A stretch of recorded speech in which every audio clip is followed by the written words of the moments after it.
The evening sun was dipping low over the quiet streets of Maplewood, casting long shadows over rows of suburban homes where children's laughter had slowly faded into the golden hour.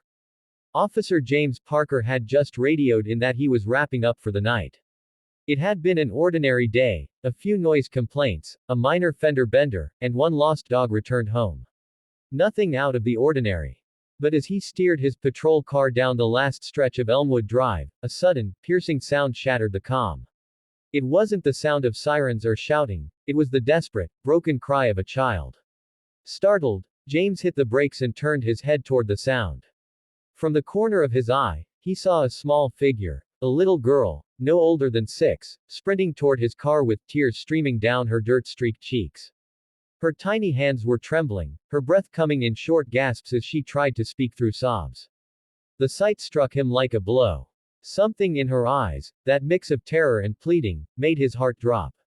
In that instant, he knew something was terribly wrong. Right finger before we go further, if you believe in kindness, second chances, and the power of good people still existing in this world, please take a moment to like this video, comment, kindness lives on, share it with others, and subscribe to Kindness Vibes, because stories like this remind us that compassion can change lives.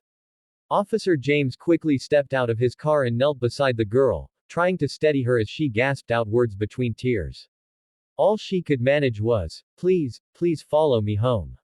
There was no hesitation in her tone, only raw desperation. Without another word, James nodded, signaling for her to lead the way. The little girl turned and began running, barefoot on the cold pavement, her pink pajamas dirty and torn. James followed closely behind, heart pounding, unsure of what he was about to find but knowing that every second mattered. The neighborhood grew quieter as they turned onto a narrow lane that looked almost forgotten by the rest of town. Fences leaned, lawns were overgrown, and windows were dark. Finally, the girl stopped in front of a small, rundown house with peeling paint and a sagging porch. The door was slightly open. She pointed toward it, trembling harder now, and whispered, "Please help mommy." James's instincts took over. He pushed the door open carefully and stepped inside, flashlight cutting through the gloom. The air was heavy, thick with the smell of something burnt and metallic. "Police," he called out, his voice echoing through the cramped living room. No answer, just the faint sound of a cough from deeper inside. He moved quickly toward the hallway, the girl clutching his sleeve. When he reached the bedroom, the beam of his flashlight fell on a young woman lying on the floor, pale and barely conscious, one hand clutching her chest, the other stretched weakly toward the door. James rushed to her side. "Ma'am, can you hear me?" he said, pressing 2 fingers to her neck. There was a pulse, weak, but there. He immediately radioed for medical assistance, reporting a possible carbon monoxide leak. Within minutes, the paramedics were on their way. He opened the windows, ushered the little girl outside to breathe fresh air, and wrapped his jacket around her small shoulders as the sound of sirens filled the distance. As the medics carried the mother out on a stretcher, one of them quietly told James, "You got here just in time. Another 10 minutes, and she wouldn't have made it." The little girl clung to her mother's limp hand as they loaded her into the ambulance, whispering softly, "It's okay, mommy. I found help." Later that night, at the hospital, James sat in the waiting area beside the girl, whose name he learned was Emily. She held a small stuffed rabbit, worn, one ear missing, and stared at the floor. The nurse had given her a cup of hot cocoa, but she hadn't touched it. After a long silence, she finally looked up at James and said, "Mommy's been sick for days. She didn't want to go to the hospital 'cause she said we didn't have money. But when she stopped moving, I got scared. I remembered the police car from school and I just ran." Her voice cracked as she spoke, and James had to look away for a moment to keep his composure. It wasn't just the story, it was her strength, her innocence, and her desperate faith that someone would come. And she was right. Someone did. Hours later, the doctor came out and gave a small, relieved smile. "She's going to be okay," he said. Emily threw her little arms around James's waist, tears streaming down her face again, but this time, they were tears of relief. The next few days changed everything. As her mother recovered, social workers stepped in to help. It turned out that Emily and her mother, Sarah, had been living alone for months, struggling quietly after Sarah lost her job and fell behind on bills.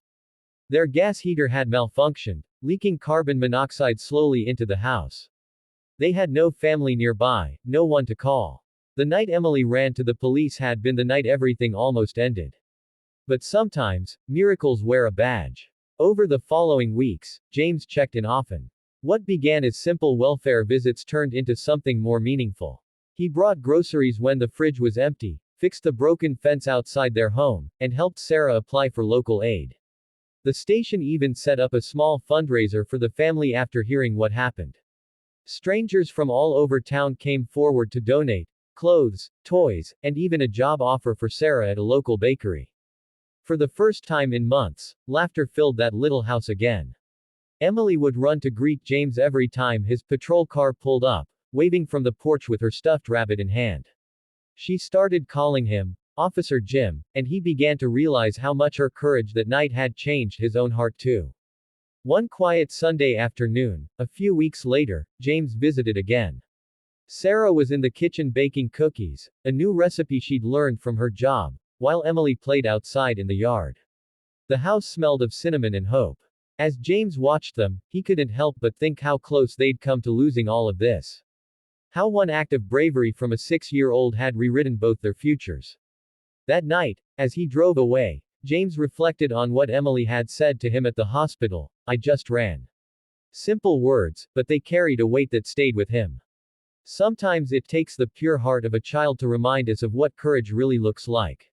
Months later, the story spread beyond Maplewood. Local news stations covered it, calling Emily a hero.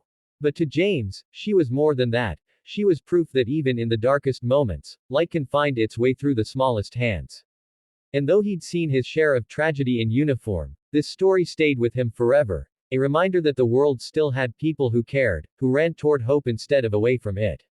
Right finger if this story touched your heart. Please like the video, share it with someone who needs hope today, and subscribe to Kindness Vibes for more real stories that prove compassion still exists. Let's keep spreading kindness, one story at a time. Speech balloon special request. Comment below what part of Emily's story moved you the most, and tell us if you believe small acts of courage can truly change the world.